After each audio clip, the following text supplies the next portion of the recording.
तो ये फरमाइएगा कि आज वजीर आजम पाकिस्तान सक्खर पहुंचे, 446 अरब रुपए के पैकेज का ऐलान किया, 1100 अरब का पैकेज इससे पहले वो कराची के लिए अनाउंस कर चुके हैं।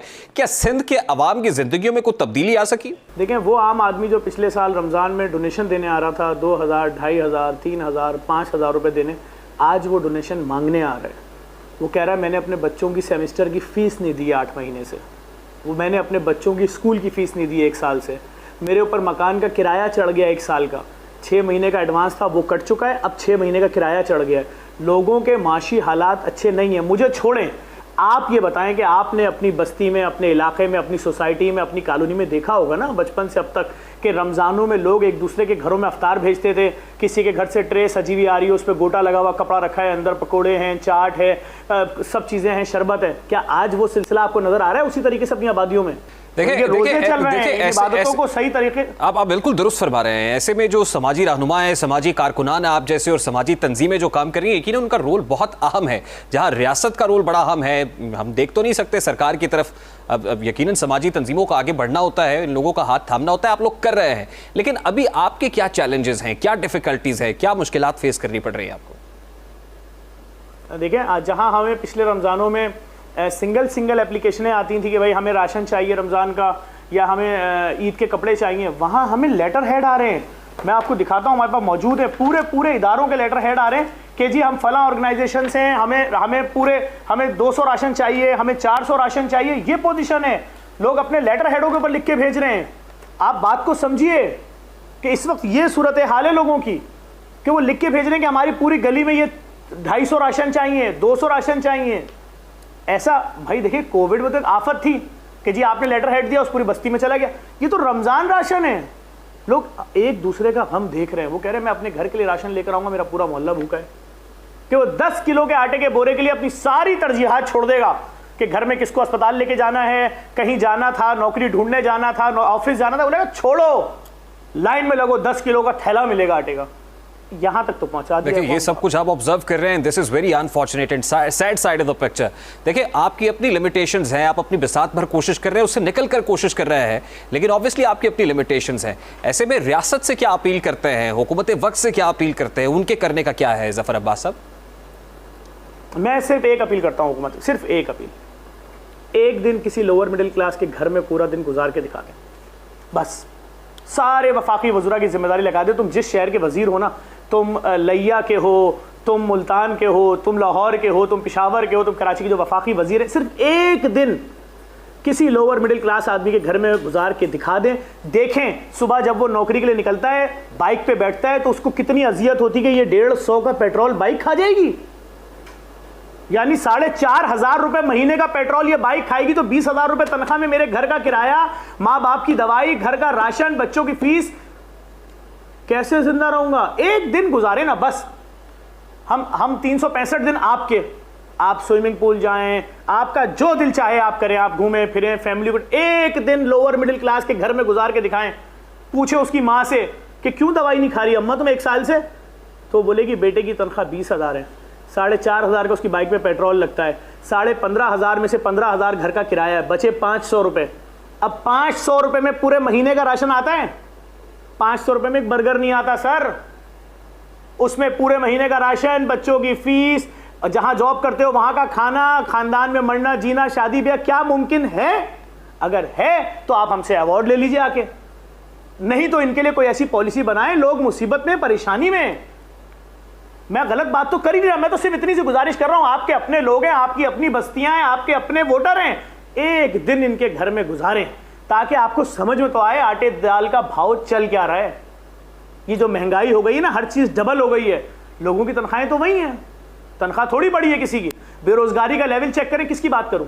मीडिया वालों की बात करूं? कितने निकाले गए? ये मेरे सामने जो पहला लेटर हेड आया ना, पढ़ लें, इसकी स्पेलिंग के ऊपर लिखी है JOURNALIST, जर्नलिस्ट। कितने 100 राशन मांगे में, क्या पढ़वाऊं आपको मैं? और कौन सा तबका बचा है आप मुझे बताइए? कमर टूट गई है लोगों की। कोई महंगाई पे बात ही नहीं कर रहा, कोई पूछ ही नहीं रहा चीनी 60 रुपए से 120 क्यों जा रही है, आटा 300 से 700 600 क्यों हो गया, मसाले क्यों डबल रेट हो गए, दालें क्यों डबल रेट हो गई, ये दूध माफिया, मुर्गी के गोश्त माफिया, ये सब किसके क्यों आउट ऑफ कंट्रोल हो गई हैं? कोई नहीं पूछ रहा। गरीब आदमी की तो ऐसी की तैसी हो गई, उसको किसी और चीज से कोई लेना देना नहीं। वो कह रहा है कि पहली तारीख से 30 तारीख तक मेरे बच्चे भूखे ना सोएं। कौन भूखा सो रहा है, किसके बच्चे बिलबिला रहे हैं भूख से? बिल्कुल दुरुस्त फरमा रहे हैं। लेकिन आपको लगता है कि यहाँ पर लोग अरबाब इख्तियार पहुंचेंगे किसी गरीब के घर पर? यहाँ तो अजब है रस्म, ये चारागरों की बस्ती में लगा के जख्म नमक से मसाज करते हैं।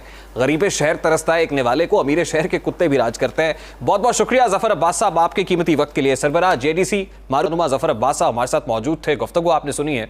हम उम्मीद करते हैं कि समाजी तंजीमें और समाजी कारकुनान अपने तई जो काम कर रहे हैं, आम आदमी की जिंदगी में कोई तब्दीली आ सकेगी और उसका रमजान कम से कम सहल हो सकेगा। दिखाते हैं कि इमरान खान साहब माजी में क्या कहा करते थे।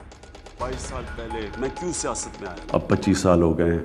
ये स्ट्रगल है क्या, ये क्यों थी? एक वो आदमी जिसको अल्लाह ने सब कुछ दिया था, उसको कोई पॉलिटिक्स कुछ नहीं दे सकती थी, जो कुछ भी ना करता तो बड़े आराम से अपनी बाकी जिंदगी गुजार सकता था। देखिए, इमरान खान वो वाहिद पॉलिटिशियन है जिसके पास सब कुछ था पॉलिटिक्स में आने से पहले। मैं वो आदमी हूँ जिसको शायद मुल्क में सबसे ज्यादा शोहरत थी। मुझे किसी चीज की जरूरत नहीं थी जब मैं पॉलिटिक्स में आया। मैं पॉलिटिक्स में इसलिए आया था कि मैं ये समझता हूँ कि जो हमारे मुल्क का पोटेंशियल था, जो हमारा मुल्क जिस तरह ऊपर जा रहा था, जब मैं बड़ा हो रहा था इस पाकिस्तान में, खुद देखा कि ये मुल्क ऊपर जाते हुए फिर नीचे आता, और हमने नीचे आता ऐसे देखा कि एक गवर्नेंस सिस्टम का कोलैप्स देखा और करप्शन का। मैं आया क्यों पॉलिटिक्स? मैं पहला पाकिस्तानी जनरेशन था जो आजाद मुल्क में पैदा हुआ था, और हमें अपने मुल्क पे बड़ा फख्र था जैसे हमारा मुल्क उठता जा रहा था। मैं जब आया, मैं ये चाहता था कि पाकिस्तान एक वो मुल्क बने जो मेरे लीडर कायद आज़म मोहम्मद अली जिन्ना, जिन्होंने सोचा था पाकिस्तान। 55 साल पहले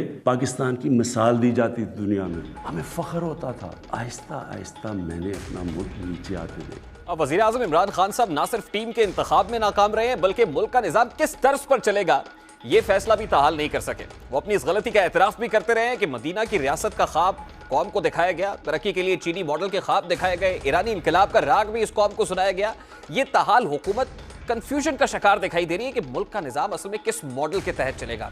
बारहा इमरान खान साहब मुख्तलिफ मॉडल्स की बात करते रहे, कभी रियासत मदीना की बात होती रही है, कभी चीनी मॉडल अपनाने की बात होती रही है, कभी ईरानी मॉडल से मुतालिक बात करते रहे। इमरान खान साहब मुख्तलिफ मौके पर क्या क्या कहते रहे, जरा उसका एक क्विक फ्लैशबैक भी आपके सामने रखते हैं।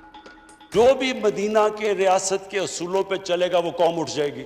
In particular, we are interested in the way since the revolution, the Iranian government increased how we can benefit from the Iranian experience. Pakistan का फ्यूचर है, अगर किसी मुल्क से भी हम सीख सकते हैं वो है चाइना।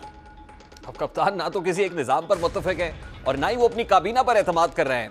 सवाल यह कि क्या कौम वजीर आजम की काबीना से मुतमईन है? इस हवाले से हमने तासुरात जानने की कोशिश की है कि आम आदमी क्या सोचता है, क्या वो इस कैबिनेट में बार बार तब्दीली से सेटिस्फाइड है? जरा आम आदमी के तासुरात आपके सामने रखते हैं। जितनी महंगाई जा रही है माह रमज़ान में, तो ना गरीब बंदा खा सकता है ना अमीर खा सकता है। पाकिस्तानी अवाम जो है ना, इमरान खान के जो वजीर हैं इनसे वैसे भी तंग है। इसलिए इसको चाहिए, इस 2.5 साल में 3 साल में इसकी हुकूमत नाकाम हो चुकी है, लिहाजा हमारे को आज़ादी चाहिए, इससे और कुछ नहीं चाहिए। तो मैं खान साहब तो यही कहूँगा कि खान साहब ये जो आप कैबिनेट की जो शफलिंग चल रही है, इस तरह से हमें रिलीफ नहीं मिलेगा। कारकर्दगी तो कुछ भी नहीं है, परफॉर्मेंस मैं आपको बता रहा हूँ बिल्कुल कोई पूछने वाला ही नहीं है। अवाम परेशान, बस ये रिक्वेस्ट है कोई खुदारा खौफ करें, अवाम पे कोई थोड़ा सा रहम करें। महंगाई तो बहुत है, महंगाई से मुतमईन कौन होगा आप खुद बताएं। कोई कहे कि जी महंगाई हो रही है हम मुतमईन हैं, ठीक है, और इमरान खान की काबीना आपके सामने ही है।